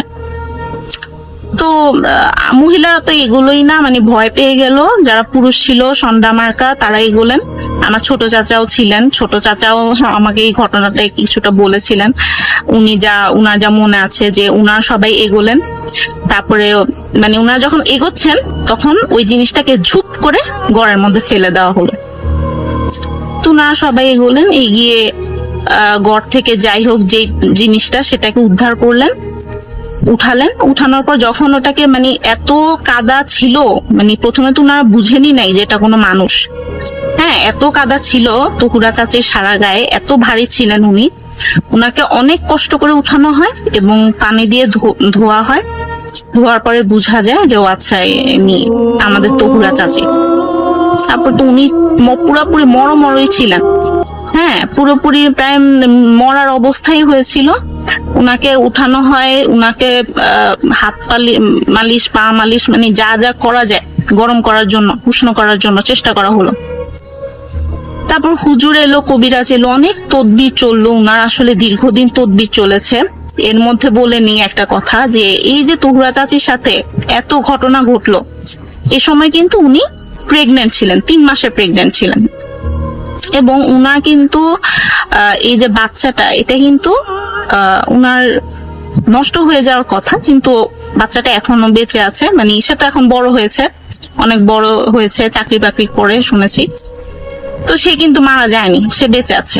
এবং তবে তহুরা চাচির আসলে একটা ক্ষতি হয়ে গেছে। উনি কিন্তু এখনো ওই ঘটনার পর 3 বছর পর্যন্ত উনি অসুস্থ ছিলেন। ওনার বাচ্চাটাকে ওনার ননদ দেখতো। আর ওনার এই যে দীর্ঘ সময় উনি অসুস্থ ছিলেন, ওনাকে কিন্তু মানুষ অনেক পিছনে আবডালে আড়ালে আবডালে বিভিন্ন নামে ডাকতো, যে সমস্যা আছে, এর মাথায় প্রবলেম আছে, অনেক সমস্যা হয়েছে, অনেকে অনেক কিছু বলেছে। আর উনার এখন পর্যন্ত এখনো উনি বেঁচে আছেন। এখন উনার সাথে কথা বললে যেটা বুঝি যে উনার আসলে ওই ঘটনাটা যখন উনি মনে করেন, উনি আসলে কোনো অন্য মানে জগতে হারিয়ে যান। উনি মনে হয় যে উনি খুব ভয়ের কোনো জগতে হারিয়ে যান। উনার মুখ চোখ সম্পূর্ণ পরিবর্তন হয়ে যায়। আসসালামু আলাইকুম রাসেল ভাই, আশা করি ভালো আছেন। আমার নাম মোহাম্মদ রাকিব হাসান, সাথিয়া থানা, গৌরীগ্রাম। তো আমার সাথে ঘটে যাওয়া একটা ঘটনা আপনাকে আজ শেয়ার করব। তো ঘটনার একটু আগে বর্ণনা দিয়ে নেই। তো আমার ছোটবেলা থেকেই একটা নেশা ছিল, মাছ ধরার নেশা। তো আমি স্কুল পালিয়ে মাছ ধরতে যেতাম। তো মাছ ধরার স্থানটা হলো আমাদের একটা বিল। তো বিলে 10-12টা ডোবা আছে, সেই ডোবা থেকে মাছ ধরা যেত।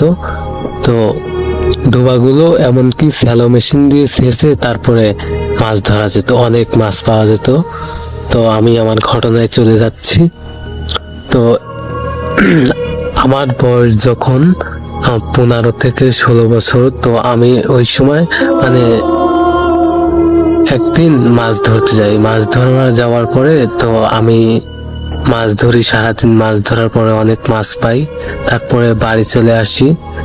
এমনকি বাড়ি চলে আসার পরে তো খাওয়া দাওয়া করার পরে আমি ঘুমিয়ে পড়ি। তারপর সকালবেলা যেহেতু প্রতিদিনকার মতোই আমি স্কুলে যাই, তো আমার এক ভাই আমাকে অফার করে যে তুই প্রতিদিন মাছ মেরে দিবি, আমি তোকে 300 টাকা দেব আর তোকে খাওয়ার জন্য অনেক মাছ দেব। তো আমি বলি ঠিক আছে, আমি তাহলে যাব। তো আমি মাছ ধরার জন্য স্কুল করে তারপরে চলে যাই বিকালের দিক, মানে 12টা 12:30টার ওই দিক চলে যাই। যাওয়ার পরে তো আমি সারাদিন মাছ ধরি। মাছ ধরার পরে তো সন্ধ্যার সময় আমি মাছ বাড়িতে নিয়ে আসি। নিয়ে আসার পরে তো আমি যখন আসি, তো আসার সময় আসার পথে তো একটা পাওয়া যায় বাঁশঝাড়। তো বাঁশঝাড় ওইখান থেকে মনে হচ্ছিল অনেক একটা সুগন্ধীয় মাংসর বাসনা, মানে মাংসর গন্ধ পাওয়া যাচ্ছে। তো আমি ভাবি হয়তো ওই বাড়িতে পাশের বাড়িতে কেউ মাংস রান্না করছে, তাই এরকম সেন্ট পাওয়া যাচ্ছে বা এরকম বাসনা আসছে। তো আমি কিছু না ভেবে তো তারপরে বাড়ি চলে আসি। বাড়ি চলে আসার পর প্রতিদিনের মতনই খাওয়া দাওয়া করে ঘুমিয়ে পড়ি।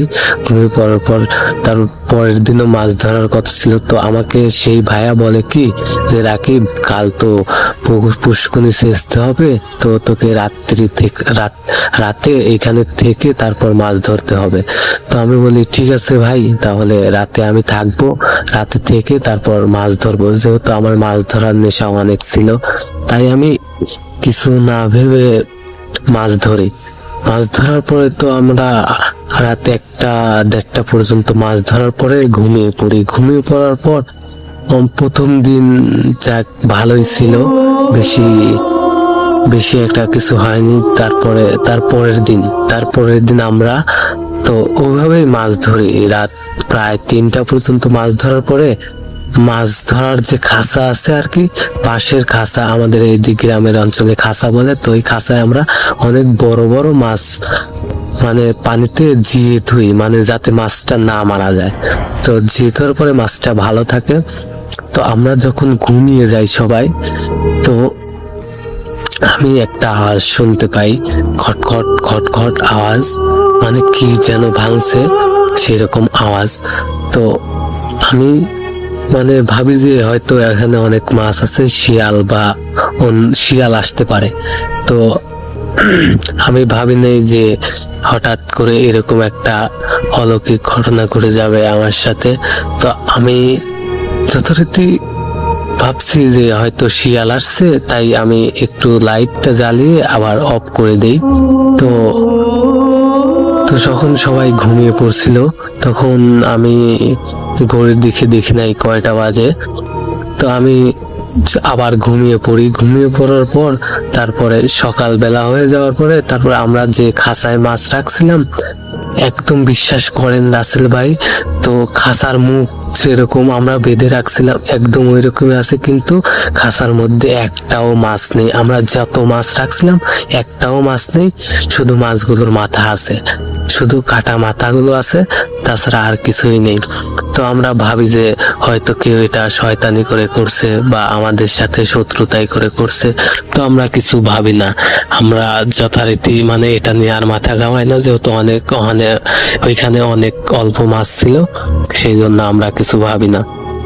তো তারপরের দিন আমরা প্রায় রাত 2:30 পর্যন্ত মাছ ধরার পরে ঘুমিয়ে যাই।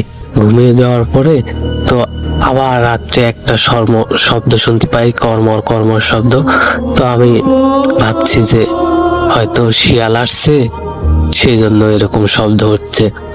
তো আমি যথারীতি ঘুমিয়ে যাই। সকালবেলা ঠিক আগের দিন যেরকম দেখছিলাম আজকেও সেই রকম, মানে সকল মাছের মাথা আছে কিন্তু মাছ নাই, খাঁচাটা যেরকম রাখছিলাম ওই রকমই আছে। তো আমি আমার সেই ভাইকে বলি, ভাই আমি তো রাত্রে এরকম শব্দ শুনছিলাম, তো আজকে রাত্রে যদি এরকম শুনতে পাই তাহলে তোমাদের সবাইকে ডাক দেব। আমরা ওইখানে ঘুমাতাম 4 জন মানুষ, মানে একটা বিলের মধ্যে ফাঁকা জায়গায় 4 জন মানুষ থাকতাম, আর একটা লোকও থাকতো না, মানে শুধু আমরা 4 জন ছাড়া ঘুমোতাম, তাছাড়া আর কেউ ঘুমোতো না। তো আমরা ওইখানে তো আবার তারপরের দিন রাত যেহেতু সন্ধ্যার সময় খাওয়া দাওয়া করে আমরা মাছ ধরি। মাছ ধরার পরে আমরা সেদিন প্রায় রাত 1:30 পর্যন্ত মাছ ধরি। তারপর মাছ ধরার পরে তো আমরা যথারীতি ঘুমিয়ে পড়ি। তো আবার রাত্রে এক শব্দ, সেই কর্মর শব্দ। তো আমি আমার সেই ভাইকে ডাক দিই যে ভাই দেখো আবার আজকে এরকম শব্দ হচ্ছে, প্রতিদিন আমি এই শব্দ শুনতে পাই। তো বলে যে ওঠো, উঠে চলো দেখি কি। তো আমরা তারপর আস্তে আস্তে উঠে তারপরে যে ডোবার দিকে যাই, তো দেখেছি একটা আলো, বড় একটা আলো এসে খাঁচার উপর পড়ে। খাঁচার উপর পড়ার পরে অটোমেটিকলি মাছগুলো খাঁচার মধ্যে থেকে কোনো মুখ খোলা ছাড়াই বের করে শুধু মাছটুকু ছাড়িয়ে মাথা রেখে খেয়ে ফেলে। মানে বোঝা যায় না, কিন্তু মানে দূর থেকে বোঝা যাচ্ছে যে খাচ্ছে আর কি। মানে একটা কিরকম আলো, আগুন যেরকম লাল সেরকম আলো এসে বোঝা যায় যে মাছগুলো খাচ্ছে। তো আমি আমার সেই ভাইকে বলি যে ভাই জোরে জোরে লাইট মারবো। তো সে বলে না, লাইট মারার দরকার নাই, তুমি এইখানে থাকো, আমি দেখে আসি ওখানে কি। তো আমি যথারীতি বড় ভাই তার কথা মতো সেখানে বসে থাকি। তো আমি প্রায় 10 মিনিট বসে থাকার পরে 20 মিনিট চলে যায়, 30 মিনিট হয়ে যায়, এভাবে 1 ঘন্টা হওয়ার পরে তারপরে যেহেতু ভাই ফিরে আসছিল না, আমি সামনের দিকে ডোবার দিকে যাই। তো আমি যাওয়ার পরে দেখি যে ভাই অজ্ঞান হয়ে পড়ে আছে ডোবার মধ্যে, মানে মাথা কেঁদো, মানে কাদা মাটি লেগে আছে, অনেক নাক দিয়ে রক্ত পড়ছে। তো আমি তো ভাইকে মানে যে জাগানোর চেষ্টা করি, পারি না।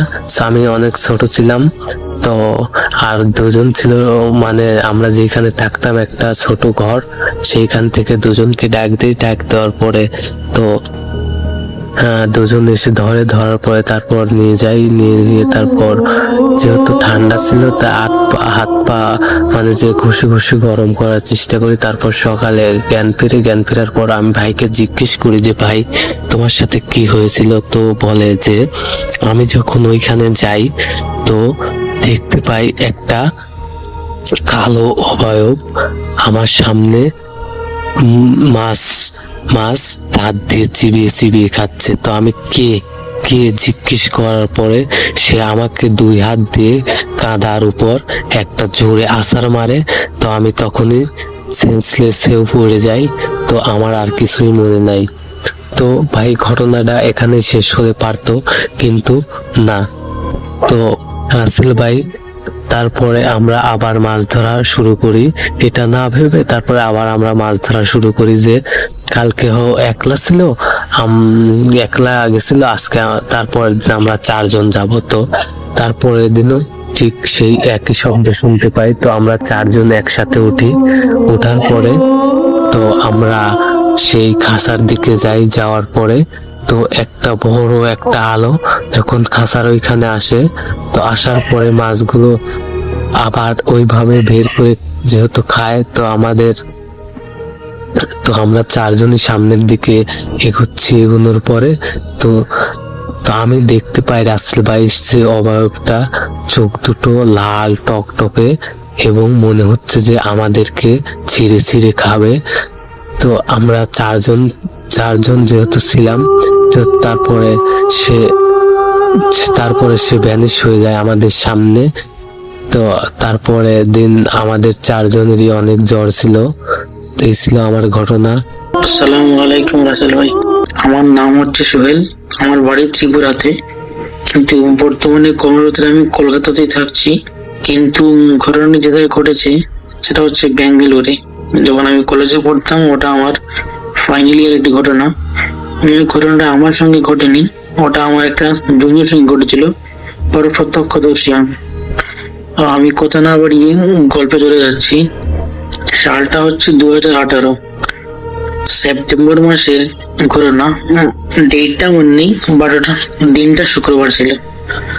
তো আমাদের এই সেপ্টেম্বর শেষের দিকে এক্সাম আসছিল, ফাইনাল ইয়ার এক্সাম ছিল। তো আমরা তো প্রিপারেশন নিচ্ছিলাম, স্টাডি হলিডে ছিল। তো ভোর 10টার দিকে আমাদের কলেজ থেকে আমাদেরকে ডেকে পাঠায়। আমাদের হোস্টেল আর কলেজ পাশাপাশি। তো আর বলে রাখি রাসেল ভাই, আমাদের এখানটায় আমাদের ফাইনাল ইয়ার ব্যাচের মধ্যে আমরা তো 5 জনই ছেড়েছিলাম। আর এর মধ্যে 2 জন থাকতাম হোস্টেলে, 3 জন থাকতো বিচিতে। তো আমাদেরকে ম্যাক্সিমাম প্রিন্সিপাল অথরিটি যেই আসতেন মিলে আমাদের সঙ্গে কথা বলতেন, আমাদেরকে ডাকাতেন। তো হঠাৎ করে এই 10টার দিকে কল আসে আমরা যে ম্যাম ডেকেছেন যেতে হবে। তখন আমরা দুটো বেরিয়ে যাওয়ার পথে নিচে আমাদের জুনিয়র গুলোকে পেলাম। ওরা বলছিল দাদা তাড়াতাড়ি যান, ওখানটায় তো একটু সমস্যা হয়ে গেছে। আমাদের ওই জুনিয়র ছেলের নাম বলছিল, আমি নামটা বলছি না, ওই বিষয়ে একটু ম্যাম ডাকছে আপনাকে। তো আমরা তাড়াতাড়ি করে গেলাম। যাওয়ার পর ম্যাম বললো, আমাদেরকে বললো দেখো এই স্টুডেন্ট এই ইয়ারের সমস্যা হচ্ছে। দেখো তুমি তো মুসলিম, তুমি তো জানো তোমাদের কি কি হয় না হয়, আমরা ঠিক বুঝতে পারছি না। তুমি একটু ওই জুনিয়রকে জিজ্ঞেস করে তোমাদের যা করতে হয় তুমি একটু করে একটু বুঝে দাও। তো আমি আর আমার রুমমেট দূরবন্ধু একসঙ্গে গিয়ে ওখানটায় ওদের ক্লাসে ঢুকলাম। ঢুকে ওদের সঙ্গে কথা বললাম। তো যার সঙ্গে করো না, ওই ছেলেটা তখন ওখানটায় ছিল না, ওকে ওর বন্ধুরা ওখান থেকে বের করে কলেজের গ্রাউন্ড ফ্লোরে এনে রেখেছিল একটা রুমে। ওরা 4-5 জন ওর সঙ্গে ছিল। তো ওখানটায় গিয়ে আমরা জানতে পারলাম যে হয়েছিল, ওই ছেলেটা আমাদের সকাল 9:15 কলেজ স্টার্ট হতো। তো 9:15 কলেজে ঢুকে ঠিকঠাক তো 9:20-25 মধ্যে স্যার ম্যাডাম যিনি থাকতেন ঢুকে যেতেন ক্লাসের মধ্যে। কিন্তু ওই দিন হয়তো 5 মিনিট লেট হচ্ছিল। এর মধ্যে ওই যার সঙ্গে ঘটনা, ওর জুনিয়র ছেলে ওর বেঞ্চমেটকে বললো যে দরজার বাইরে জানালার উপরে একটা অ্যাপেল রাখা আছে, ওটা নিয়ে আমি খাবো। তো বললো যে ঠাট্টা করছে, ফাজলামি করছে। তারপর ও গেল, গিয়ে সত্যি সত্যি একটা অ্যাপেল দেখতে পেলো ওখানটায়। ওটা নিল, হাতে নিয়ে অনেকটা অবাক হলো। আমরা আসলে ওই যে হাইব্রিড যে অ্যাপেল গুলো দেখি অনেক বড় হয়, অ্যাপেল পাই তৈরি করতে অনেকগুলো, ওইসব যেগুলো তৈরি করে না, ওই বড় বড় হাইব্রিড রকম অ্যাপেল ছিল। বাট ও হাইব্রিড অ্যাপেল থেকে খানিকটা বড় ছিল। তো ও একটু ইতস্তত বোধ করে, তাও নিয়ে ওকে দিয়ে দেয়। ও জিজ্ঞেস করে তুই কি করে জানলি এর ওখানটা ছিল, আমরা কেউ দেখতে পারিনি। এমনকি ও বললো ওটা আমাকে আমার বন্ধু দিয়েছে খাবার জন্য। তো বেশ, ও রাতে ও দিয়ে দিয়েছে। ও তো বললো আমাকে খাওয়াস, ও বললো না ওটা তুই খেতে পারবি না, এমনটা বললো। তারপর ওটাকে পুরো একা নিজে হাতে নিয়ে আমরা যদি 3টে বাইট নিয়ে যতটা শেষ করতে পারবো, ও প্রথম বাইটে অত হেস করে দিল, তা দেখে ওর সঙ্গের ছেলে একটু ঘাবড়ে গেছিল। ও বলছিল কি রে, কি হয়ে খাচ্ছিস, তুই কি রাক্ষস হয়ে গেছিস নাকি, এমনটা বলছিল ওরা। ওটা খেয়ে তারপর ওর বেঞ্চমের কাছে জল চাইলো, তোরা জল দিল। এরই মধ্যে ম্যাম ঢুকে বললেন ক্লাসে। ম্যাম ছিলেন তো, ও এর মধ্যে সবাই ম্যাম অ্যাটেন্ডেন্স করছেন, ও এর মধ্যে বিড়বিড় করে কি বলছে, আর ওকে ম্যাম ডাকছেন বাট ও রেসপন্স করছে না। তো ম্যাম ওর সামনে গিয়ে দাঁড়ালেন, ওর বেঞ্চের কি হয়েছে ওর বলে জিজ্ঞেস করে, ও কিছু বলছে না, ও জাস্ট এমনিতেই ভিডিও করে মানে বলছে। তা দেখে ম্যাম একটু ঘাবড়ে গেলেন, তো ম্যাম বেরিয়ে গেলেন। ম্যাম বেরিয়ে গিয়ে প্রিন্সিপালকে খবর দিলেন। প্রিন্সিপাল ওখানটায় আসলেন, এসে দেখলেন যে ও বসে আছে। ও ম্যামকে দেখে বলছে আমি মিষ্টি খাবো। আমি কথাটা বাংলায় বলছি, বাট আমাদের ওখানটায় সবাই জানেন ব্যাঙ্গালোরের লোকাল ল্যাঙ্গুয়েজ কানাডা ল্যাঙ্গুয়েজ। তো ওখানটায় আমাদের টিচারের সঙ্গে ম্যাক্সিমাম ইংলিশে কথাবার্তা হতো, কারণ আমরা কানাডা ল্যাঙ্গুয়েজ খুব ভালো বলতে পারতাম না, তো ইংলিশে বলতে পারতাম মেনলি কলেজে। তো ইংলিশে কতক্ষণ হচ্ছিল, বাট আমি বাংলায় বলছি। তো কতক্ষণটা এমন হচ্ছিল, ওই ওর বন্ধুরা যেভাবে আমাকে বললো যে, ও ম্যামকে দেখে বললো ম্যাম আমি মিষ্টি খাবো, মিষ্টি খেতে ইচ্ছে করছে। তারপর ম্যাম নিজের ওখান থেকে 50 টাকা দিয়ে ওর রুমে বেঞ্চমেটকে পাঠালেন, বলে 4টি মিষ্টি নিয়ে আসো। তো বেঙ্গলোরে সেই ওরকম ভালো মিষ্টি পাওয়া যায় না, সবাই জানেন রসগোল্লা আসলে কিছু পাবেন না, তখনটায় এগুলা পাওয়া যায় যেগুলো নর্মাল সুইটস পাওয়া যায়, ওগুলো আনলো, ও খেলো, খেয়ে এই বলতো এই জল খেলো, জল খেয়ে ম্যামকে থ্যাংক ইউ বললো। তারপর ও বসে কোরআন তেলাওয়াত করা শুরু করলো। তো মানে ও ছেলেটা ভালো, ও নামাজ পড়তো রোজ, ও এই ঠিকঠাক মতো এই ভালোভাবে পড়াশোনা করতো, সব ঠিকঠাক ছিল ওর। কিন্তু মানে ও এত ভালো যে মানে ওই কোরআন তিলাওয়াত করতে পারে, তা আমাদের কিছু জানা ছিল না ওখানটায়। ছোট থাকলে ভাই জানেন যে সবাইটা জেনে যায় কি কিরকম ছেলে, ব্যবহার কিরকম, কি জানে, তো ওরটা জানা ছিল না। তো তা দেখে ম্যাম একটু ঘাবড়েলেন, তো তারপরই ম্যাম আমাদেরকে খবর দিলেন। তারপর আমরা ওখানটায় গেলাম, তারপর গিয়ে আমরা ওদের সঙ্গে যেটা জানতে পারলাম, তারপর ওরা ওই অ্যাপেলটা নিয়ে একটা ডাস্টবিনে ফেলে দিয়েছিল। তো আমরা যতক্ষণে গিয়েছিলাম তার মধ্যে ওর বন্ধুরা ওর সঙ্গে কথা বলছিল, যারা ছিল, মেয়েরা তো তখন ঘাবড়ে একদম শেষ, তো ছেলেরাই কথা বলছিল মেনলি। তো ওর সঙ্গে ও বলছিল ওর বন্ধুদেরকে, তোরা কি যাবি আমার সঙ্গে আমাদের বাড়ি? তো ওর বন্ধুরা বললো হ্যাঁ, এইবার ছুটিতে বাড়িতে গেলে অবশ্যই তোর বাড়িতে যাবো না কেন, বেড়াতে যাবো নিশ্চয়ই। বলে না আমি ওখানটার কথা আমার বাড়ি বলছি, যাবি তোরা, নিয়ে যাবো তোদেরকে, সন্ধ্যাবেলা আসবি, এরকম বলছিল। তো ওরা বললো কি বলছে, কি মাথা খারাপ হয়েছে না, এটাই ভাবছিল। তারপর ওরা ওকে ক্লাসে সবাই ভয় পাচ্ছিল বলে নিচে নিয়ে গেল। তারপর আমাদেরকে ডাকলো, তারপর আমরা ওখান থেকে ওকে নিয়ে গেলাম। আমাদের ওখান থেকে মসজিদটা হেঁটে গেলে 2 মিনিট, খুবই কাছে ছিল। তো আমরা ওখানটায় গেলাম, দিনটা শুক্রবার ছিল, আগেই বলেছি। তো আমরা ভেবেছিলাম যে ইমাম সাহেবকে পেয়ে যাবো, কিন্তু পাইনি। ওখানটায় গিয়ে দেখি শুধু আমাদের মুয়াজ্জিন সাহেব আছেন। তো যাওয়ার সময় যে ঘটনা, তা আমাকে একটু বলি। ও যাচ্ছিল ভালো, ও বললো যে আমাদের বললো যে সোহেল ভাই দেখো ওরা কি বলছে, আমি কি জানি কি বলছে, ম্যামকে কি বললো আমি জানি না, আমাকে বলছে মসজিদে নিয়ে যেতে, জুম্মার টাইম হয়নি, আমি স্নান করিনি, এখন কেন যাবে, জুম্মা তো 1টা, এখন তো বাজে বেলা 10টা, পরে গেলে তো হতো না। তো আমি ওকে বুঝলাম ঠিক আছে ভাই চল দেখে আসি, মুয়াজ্জিন সাহেব ডেকেছেন তাই যাবো আমার ওখানটায়। তো গিয়ে মশা কি বেরান, তো মুয়াজ্জিন সাহেব দেখে বললেন হয়তো সঙ্গে কিছু খারাপ কিছু লেগেছে বা কিছু হয়েছে ওর। তো উনি শুধু এটা পানি পোড়া দিয়ে দিলেন, বললেন যে জুম্মার টাইমে যখন আসবে ওকে নিয়ে আসবে, তখন এই মাসে থাকবেন, তখন উনি দেখে বলে দেবেন। তো ঠিক আছে, আমরা ওই একটা ঘটনা ওখানটায় বলে কি হয়েছে, আমরা বললাম মসজিদে চল, ও রাজি হয়ে গেল, ঠিক আছে। বাট গেটে ঢোকার একটু আগে, ঢোকার আগে ও বেহুশ হয়ে গেল। ওখানটায় মুয়াজ্জিন সাহেব আসলেন, তারপরে আমরা ওকে নিয়ে গিয়ে তারপরে একটু জল খাইয়ে ঠিকঠাক করে, তারপরে উনি জল পড়া দিলেন ওকে, বেরিয়ে এলাম ওখান থেকে। তারপর যে ঘটনা হচ্ছে, আমি যেহেতু ভূত শুনি, তো সবারই একটু ওই ভূতি কৌতূহলটা থাকে, তো সেটা আমারও ছিল। তো আমি কলেজে গিয়ে ওই অ্যাপেলটা কোথায় ফেলেছে ওরা, আমি ওটা দেখতে চাইলাম। তো আমি গিয়ে দেখি অ্যাপেলটা ওরা যে ডাস্টবিনটা ফেলেছে, তো ওখানটায় আরো অন্যান্য বিস্কিট ছিল, তারপরে ওই বেনানা পিল ছিল, সবগুলো ছিল। সবগুলাতে পিঁপড়ে ধরে গেছে, কালো পিঁপড়ে ধরেছে। বাট শুধুমাত্র ওই অ্যাপেলটাতে কোনো পিঁপড়ে ধরে নেই। আপনি সাধারণত কোনো অ্যাপেল বা কিছু খাবার জিনিস দেখুন, পিঁপড়ে চলে আসবে 5 মিনিটের মধ্যে, তা তো গ্যারান্টি। কিন্তু ওখানটা ওই অ্যাপেলটার মধ্যে পিঁপড়ে ছিল না, তো আমি এটা কাগজে মুড়িয়ে ওটা নিয়ে এসেছি। তারপর আমি ও গ্রাউন্ড ফ্লোরে থাকতো, আমরা ফার্স্ট ফ্লোরে থাকতাম, তো গ্রাউন্ড ফ্লোরে ওর যে রুমমেট, আমি ওকে কলেজ থেকে বের করে আনি যে ওকে রুমে নিয়ে যা, স্নান টান করি, তারপর আমরা ওকে মসজিদে নিয়ে যাব। তো ওরা দুজন একসাথে গেল। তারপর আমি ওকে বললাম যে অ্যাপেলটা আমি তোর রুমে রাখছি, আমার রুমে নিচ্ছি না, যাওয়ার সময় নিয়ে যাবো, মজা ইমাম সাহেবকে দেখিয়ে দেবো। তাই ভাগ্য ভালো আমি ওই অ্যাপেলটার একটা ভিডিও করে রেখেছি, ওদের রুমে রেখে একটা ভিডিও করেছি আমার বন্ধুদের দেখানোর জন্য। এই আমার রুমমেট যারা ছিল, ক্লাসমেট যারা ছিল, সবাই তো ছিল না, ওদের দেখানোর জন্য ভিডিও করেছিলাম, সেটা আমি আপনাকে সেন্ড করে দেবো। তো ওরা একসাথে রুমে গেলে আমি অ্যাপেলটা রাখলাম, আমি বেরিয়ে আসলাম। আমি ওকে বললাম যে একটু নজরটা দে, ওকে নজরে রাখবি, তারপর ওকে তোর সঙ্গে রাখবি, এই লাঞ্চটা সেরে তারপর একসাথে জুম্মা চলে যাবো। তো ওরা দুজন, তারপর আমি উপরে চলে গেলাম। তারপর আমি যখন নিচে নেমে আসলাম জুম্মা যাবো বলে, তখন আমি ওদেরকে ডাকলাম। তো ও বলছে যে সোহেল ভাই, ওর রুমমেট যে ছিল, অ্যাপেলটা খুঁজে পাচ্ছি না, এখানটায় ছিল। আমি বললাম ছিল মানে?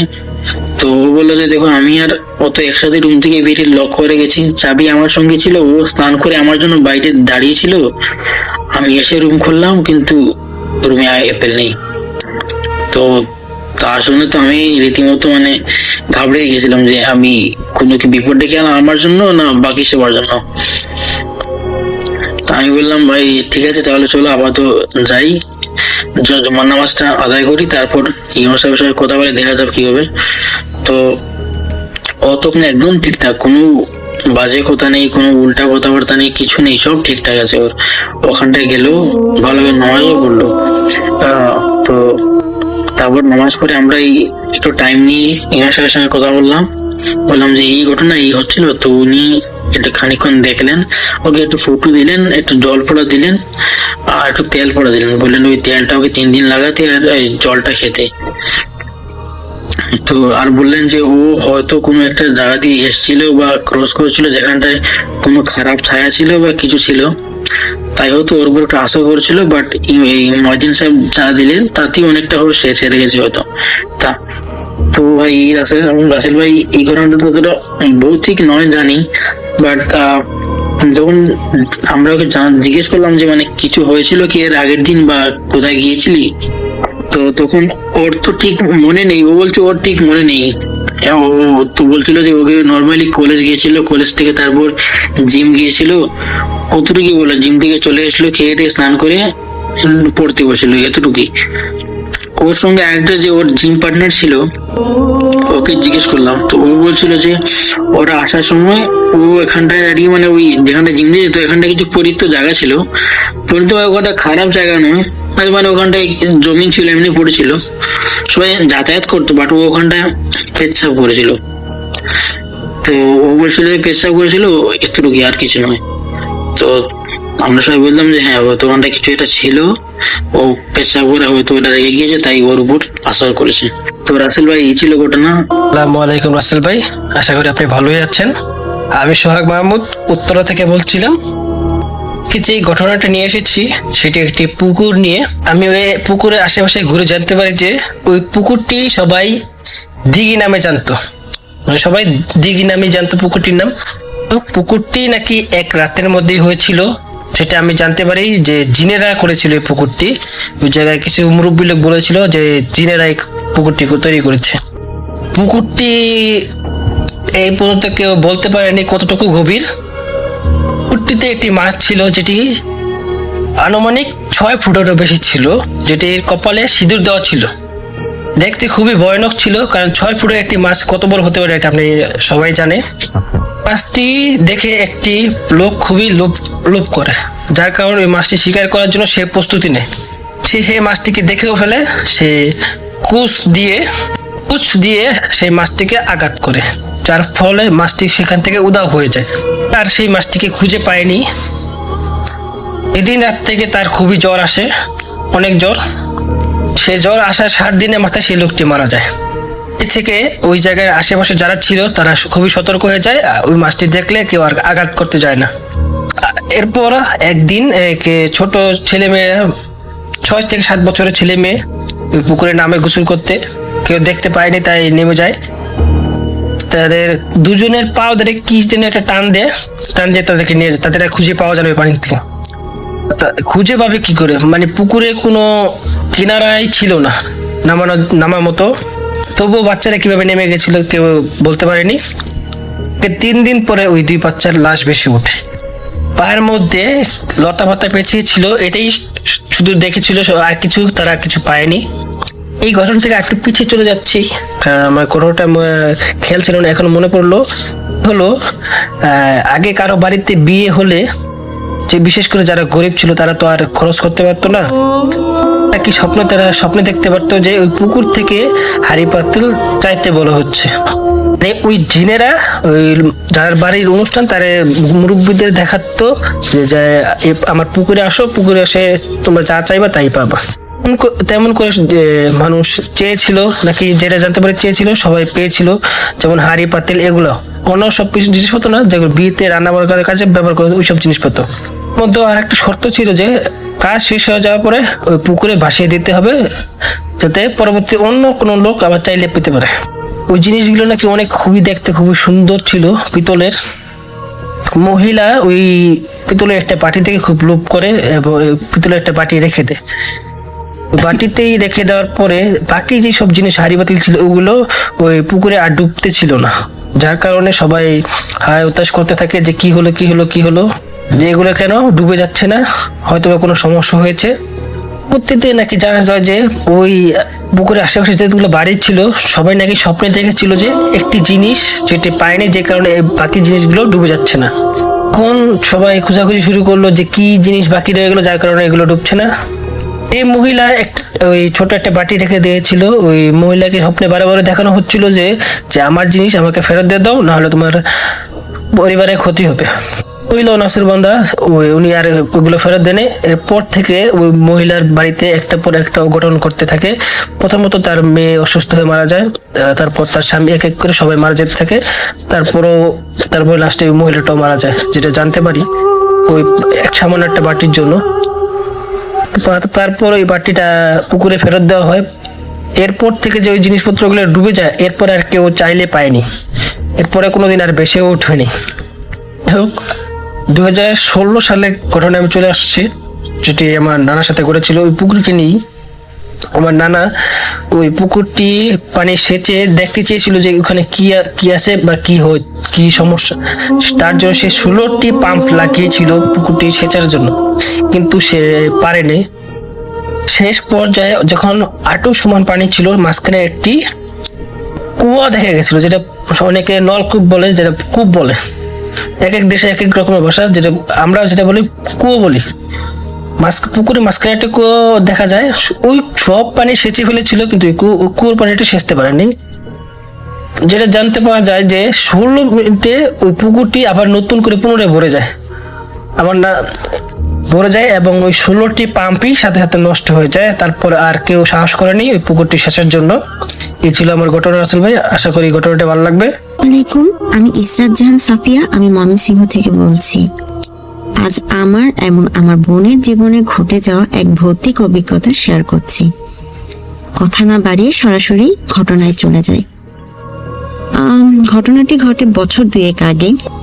আমি অনলাইন থেকে এক জোড়া কানের দুল আর তার সাথে কাঠের তৈরি ছোট্ট আয়না খচিত বক্স কিনি।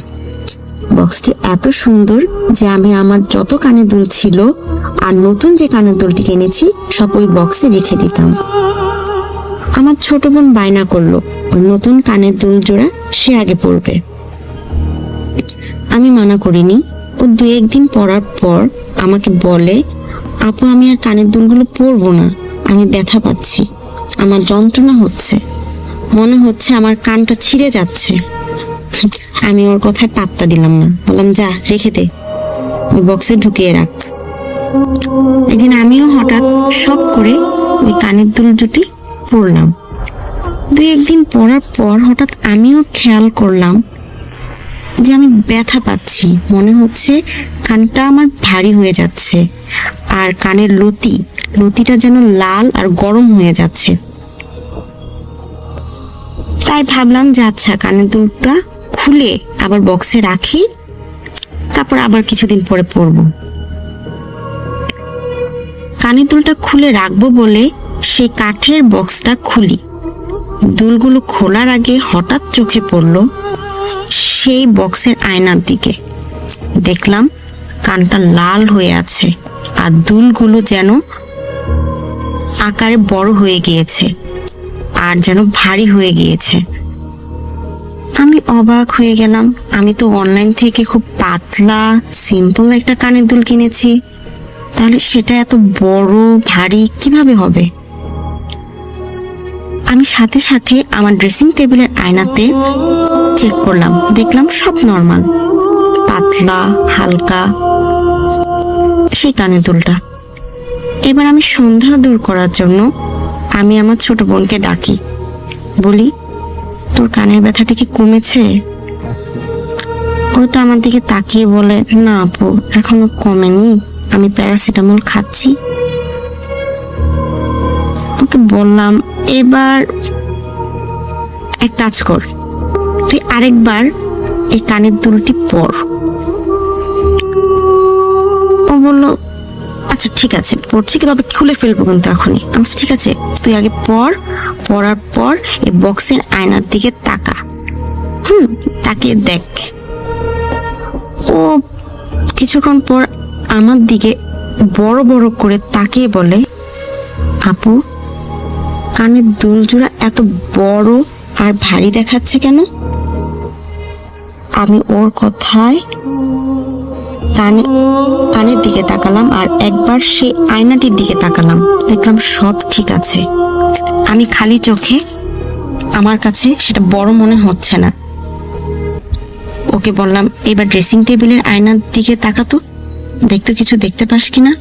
বলে, না, এখন তো সব নর্মাল দেখাচ্ছে।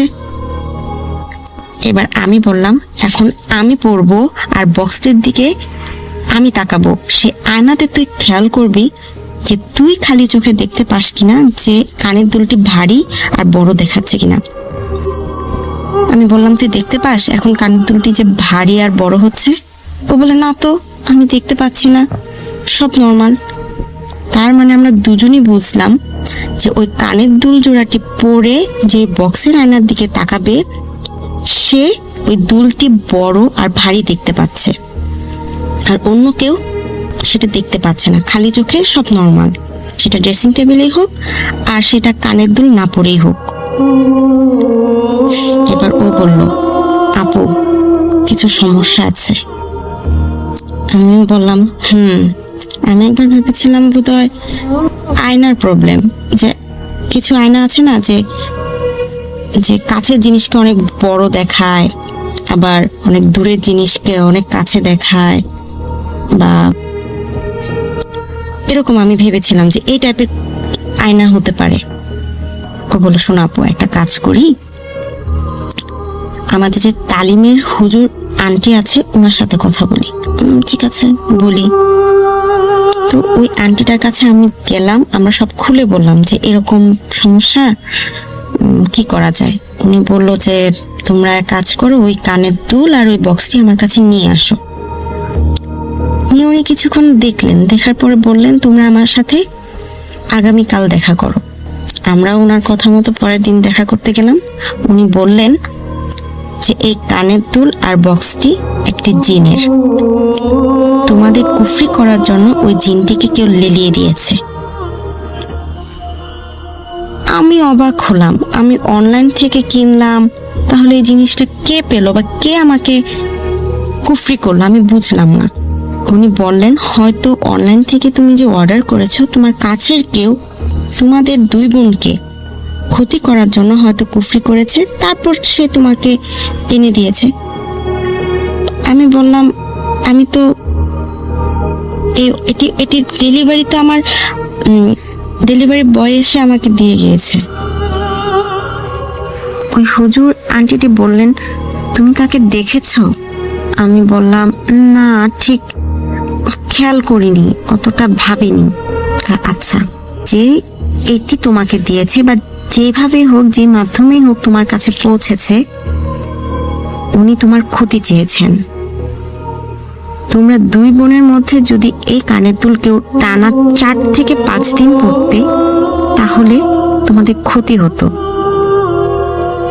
এখন আমাদের চিন্তা লাগছে যে আসলে কি মানে আমাদের কোনো ক্ষতি হবে কিনা, বা উনি বলেন না, মঞ্জুরি আন্টি বলেন না তোমরা চিন্তা করো না, আমি ওটা তোমাদের কুফরি থেকে কাটিয়ে নিয়েছি, কোনো সমস্যা হবে না আশা করি। তবে হ্যাঁ, তোমরা সাবধানে থেকো, আমি এখনো সেটা খুঁজে পাইনি কে তোমাদের ক্ষতি করতে চাচ্ছে। এই ছিল আমাদের দুই বোনের ঘটনা। যদি ভালো লাগে তাহলে শেয়ার করবেন। ধন্যবাদ।